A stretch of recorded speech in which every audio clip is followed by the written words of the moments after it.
Building desktop apps can sound something which is very intimidating, and indeed it was intimidating in the past.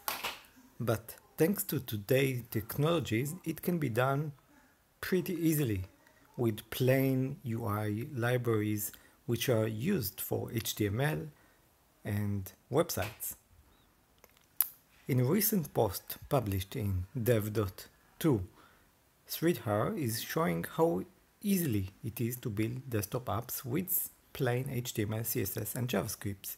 And of course, he means doing it by utilizing the Electron framework. The Electron framework is not the only framework for utilizing HTML, CSS and JavaScript for creating desktop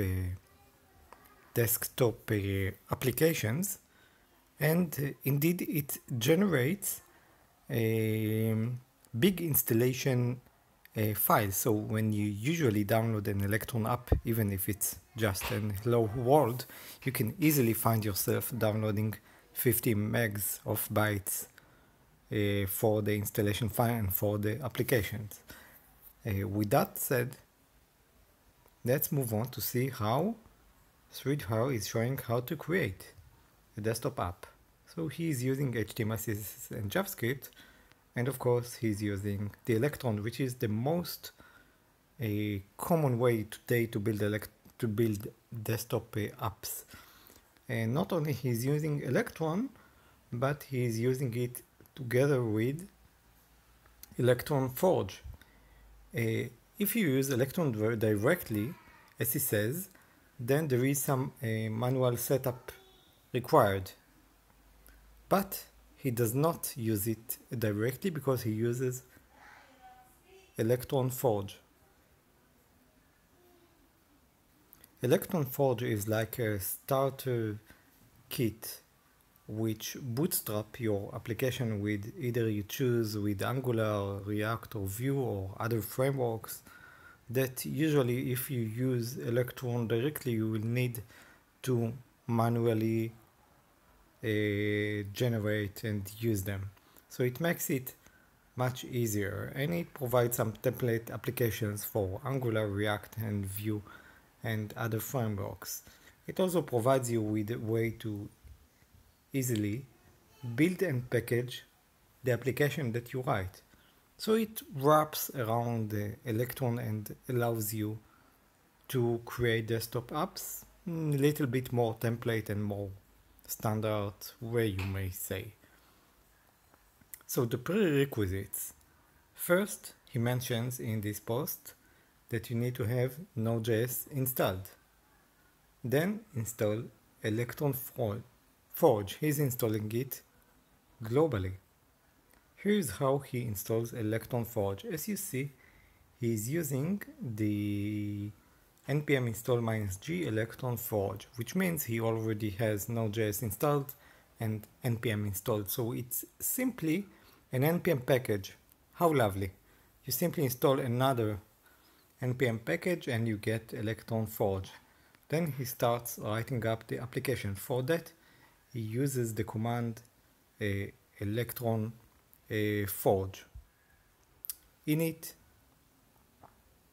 and he creates the application.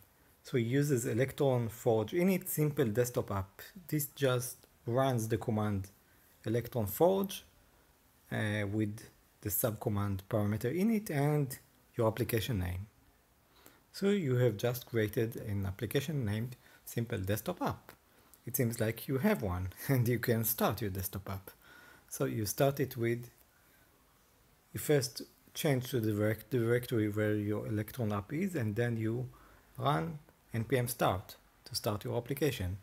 And lo and behold, your desktop application is up and running. Of course, it doesn't do anything interesting, but this is what he's about to fix. And as you can see, he mentions that it's a plain HTML. You can actually see the HTML files. So let's briefly look at the directory structure. We have the package.json, which is a standard for Node.js where you define your dependency and some scripts. It's in parallel to Maven in the Java world. You also have another interesting file which is called the config forge path, which has all the configurations which are specific to Electron.js.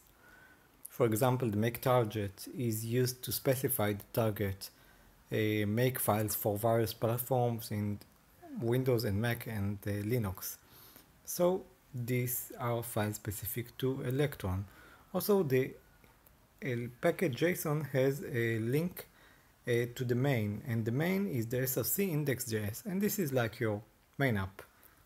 So src index.js, as you've seen, the package.json is pointing to it, which is the main script. It is like the main process where you start your application. So when the main process starts, it starts by creating the web pages and all the GUI elements. So the main process of the Electron is using the browser window instance in order to create the web application and run it inside it. Each application can have only one main process, but can have, of course, many rendered processes. And you can communicate between the main and the renderer process as well, but he is not covering it in this article. In addition, he has added an abcd.html, which is yet another page. Let's look again at the index.html. Index.html is loaded by the index.js into the new browser window instance. This means that index.js is creating the new GUI window and loads it with the index.html web page. Let's briefly look at the code inside index.js. So what you consider is the definition of the main window, the width and the height, and you can see that it's also loading the index.html as we said previously.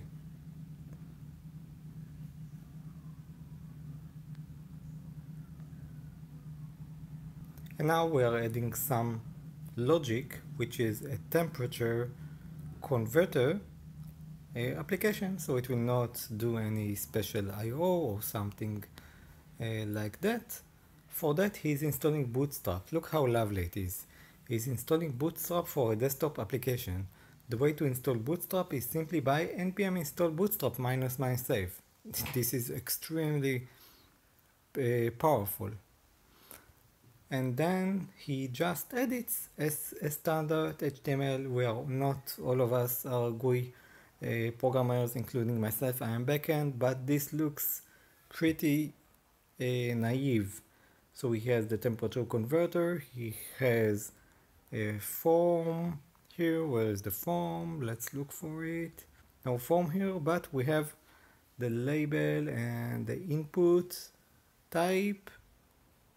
And what else do we have here?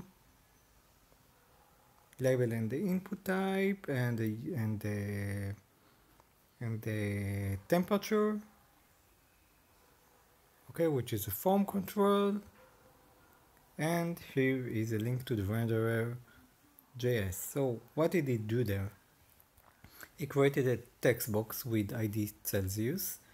He created a text box with ID Fahrenheit.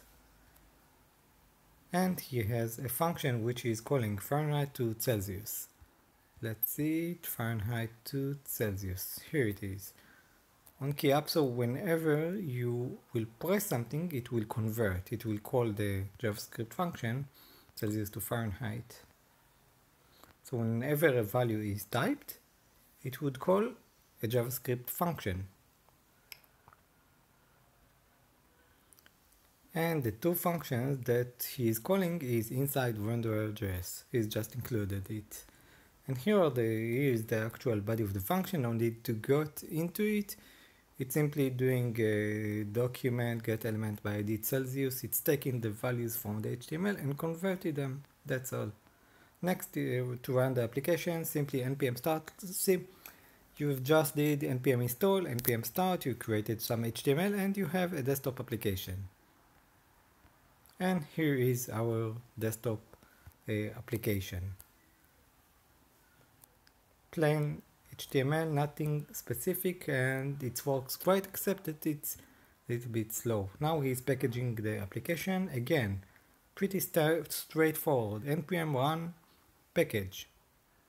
And he's testing it on a Windows machine. Lo and behold, simple desktop app, Electron, blah blah blah. Okay, so he's getting the exe file in order to install the application. And you can simply run it. And you can also choose to package it for different platforms. So you can choose to package it for Linux. This is very, very easy and powerful. And you create a makefile installer for the application.